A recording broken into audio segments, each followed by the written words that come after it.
In the last lecture, you learned about instance versus class attributes.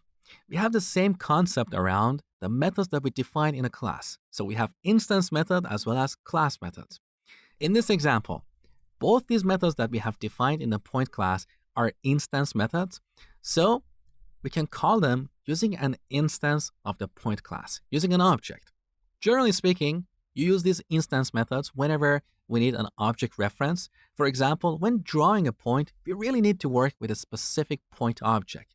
That is why this draw method is defined as an instance method. But there are times that we don't really need an existing object, and that's when we use a class method.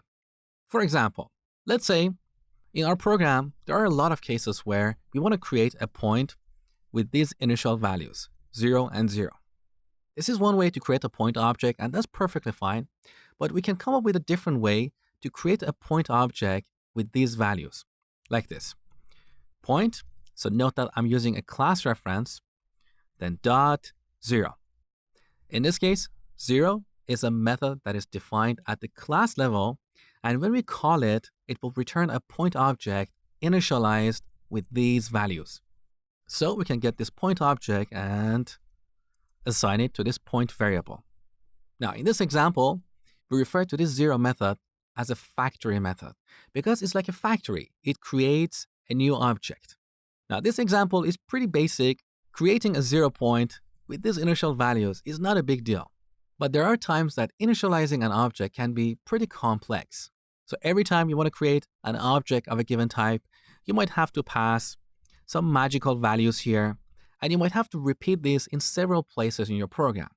In that case, instead of passing all these magical values to create an object, you can define a factory method that will return an object with these values. And this way you can move this complexity of creating this object into that factory method.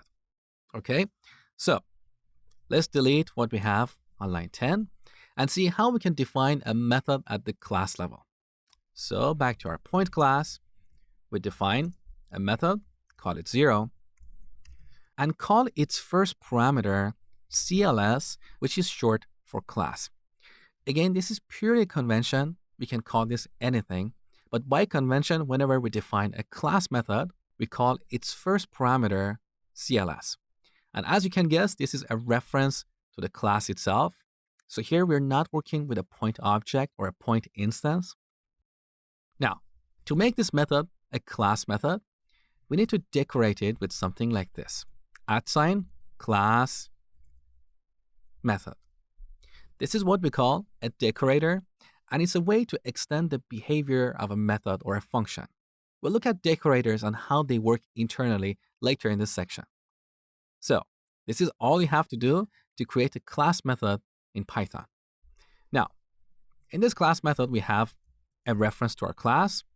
So with that, we can create a point object with initial values.